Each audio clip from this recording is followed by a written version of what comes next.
You can argue all you want, but let's be real. The 1990s were without a doubt the golden age of female R&B groups. From TLC to En Vogue to Escape to Changing Faces to Jade to Brownstone to 702. The list just goes on. And right in the heart of that glorious era stood a trio of childhood friends who called themselves Sisters with Voices, better known to the world as SWV. Consisting of Cheryl Coco Gamble, Tamara Taj Johnson George, and Leanne Lily Lyons, the three childhood friends were a force to be reckoned with. They didn't just make great music, they made history. With over 25 million records sold worldwide, SWV is one of the best-selling female groups of all time. Yeah, they were that good. But just like every other music group out there, SWV had their fair share of highs and lows. They've been through it all. And though they're still alive and well today, it hasn't always been smooth sailing. So break out your two-way pagers, CD players, and cross-colors gear and come along for the ride as we take you on a journey through the incredible story of SWV. Born within 3 years of each other, Coco, Taj, and Lily all grew up in New York City. Coco and Lily grew up in the Bronx, while Taj grew up in Brooklyn. Coco was born in 1970 to professional gospel artist Tibba Gamble, also known as Lady Clyde.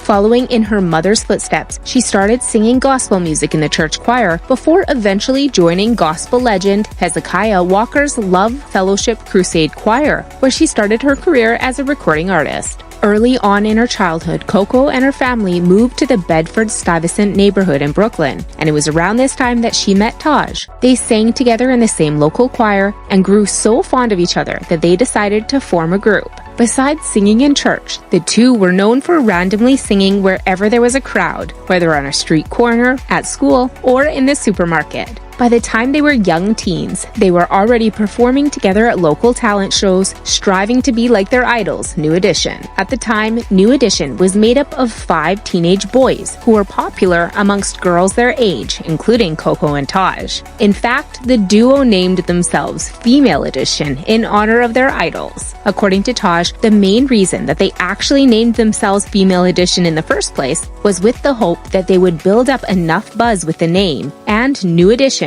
would one day hear about them and they could meet the popular boy band. They always sang New Edition songs and would often fight for who would sing the lead, but unfortunately their group had to dissolve because Coco's family was moving back to the Bronx. Upon returning to the Bronx, Coco went back to singing solo in the church and met Lily, another girl her age, who was living in the same neighborhood. The two became friends and often watched talent shows like Star Search together. They were in the same choir and they also joined several gospel singing groups with other girls their age. However, they shared a common interest in R&B. So after singing in their gospel groups for a couple of months, Coco and Lily decided to form an R&B group. The group was formed in 1988, and they named it SWV, short for Sisters with Voices. At first, they only performed locally, singing at events, bars, clubs, and the like. They continued this way for 2 years. Then, in 1990, Coco invited her childhood friend, Taj, to join the group.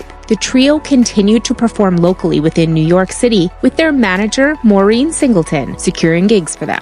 In 1991, they recorded a demo track and Singleton sent out samples to record labels all over the country. Along with each sample, a bottle of Perrier water was included since they couldn't afford champagne at the time. One of these demos was sent to Kenny Ortez, a producer at RCA Records at the time, and he was so impressed that he invited SWV to perform live in front of other RCA executives. The ladies' performance was so amazing that they were signed instantly. Their lifelong dreams were finally coming true, and their singing careers kicked off immediately. After being signed to RCA Records, SWV started working on their debut album. The album, titled It's About Time, was released in 1992 and was an instant hit. It went on to sell over 3 million copies worldwide. The single Right Here, Human Nature, peaked at #1 on the Billboard R&B charts and stayed there for 7 weeks. But other songs on the album, such as I'm So Into You, The Infectious Week, Downtown, and You're Always on My Mind, were just as big with their fans. With the massive success of their debut album, it goes without saying that the years of 1992 and 1993 were good years for the group. So good, in fact, that they released the Remixes, a remake of their first album in 1994. By the end of the year, the Remixes was certified gold. The second album, New Beginning, was released in 1996 and it went platinum, selling over 1.5 million copies in the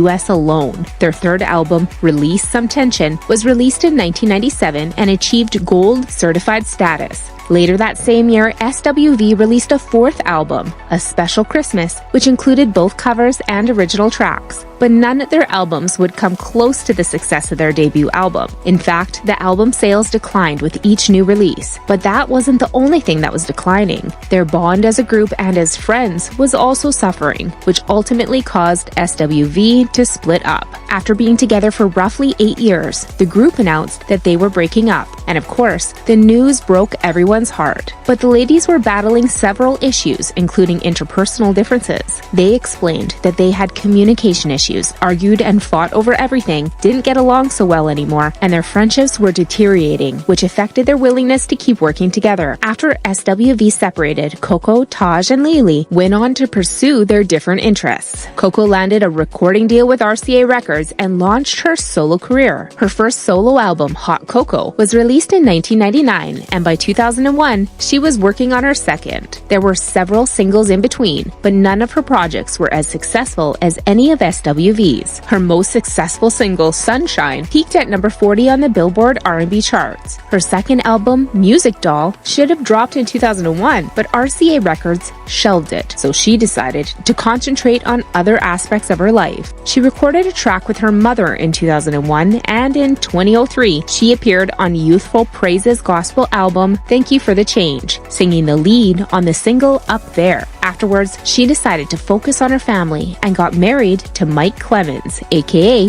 Big Mike, a gospel producer and drummer for the groups Israel and New Breed. In 2006, Coco made her gospel debut with an album titled Grateful. Grateful debuted at number 5 on Billboard's Top Independent Albums chart. She continued doing her own thing and reportedly lost contact with her former group members until they had a reunion in the 2000s. A few years before SWV disbanded, Taj had taken on a few modeling jobs. She was featured in an issue of STS Entertainment and Fashion magazine. So, after the group disbanded, she got a 2-year contract with the Ford modeling agency. After her contract ended, Taj decided to get her degree in business administration. She married her boyfriend, NFL player Eddie George, and the two started a family together. She also ventured into reality TV, debuting on the show I'm Married a Baller, featuring herself and her husband. She talked about her difficult pregnancy, her struggle to lose her baby weight, and her relationship with her former group members. She was also recruited on the show Survivor, and although she didn't win the competition, she was one of the fiercest competitors and came in second place in the fan favorite vote and fourth in the overall competition. As for Lily, she also went back to school after SWV separated. Being a high school dropout, she started out by getting her GED in 2001 and then working a job at an accounting firm. Although she was being self-sufficient, Lily explained in a 2014 interview how being separated from Coco and Taj messed her up.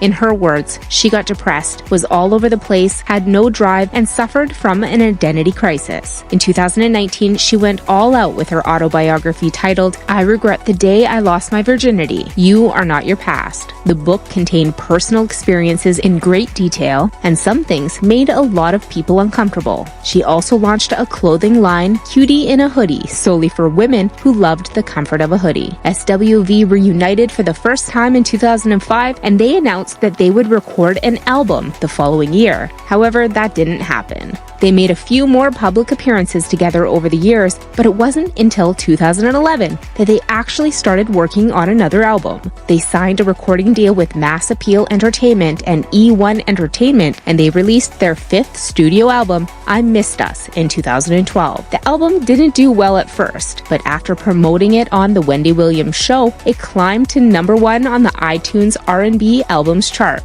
In January 2014, they released a docuseries, SWV SWV reunited, covering their whole story, their lives as upcoming artists, their separation, and their reunion. However, the show was cancelled in 2015 after just 2 seasons. The group released their 6th album Still the following year. It peaked at number 80 on the US Billboard 200 albums chart. With their only recent endeavor, the 6-part limited television reality show series, SWV and Escape, the Queens of R&B, the group was hoping that this show would be a springboard to more opportunities and maybe even a joint tour. However, the experience of working with the ladies of Escape was nowhere near as pleasant as SWV had expected. Taj said, "I wanted it to be fun. I wanted us to go back to the 90s and relive our youth and have so much fun. It wasn't anything that I thought it would be. So I kind of regret that part. I feel like now we'll probably never be able to have that again. I was just a little disappointed." Fans responded with disappointment also, as they were hoping to see 2 of their favorite groups from the 90s reminisce, tell some juicy stories from their heyday, and possibly do a tour together. But regardless of the reality TV show drama and the she say back and forths, the ladies of SWV are alive, healthy, happy, and laughing. Thanks for the great music, ladies.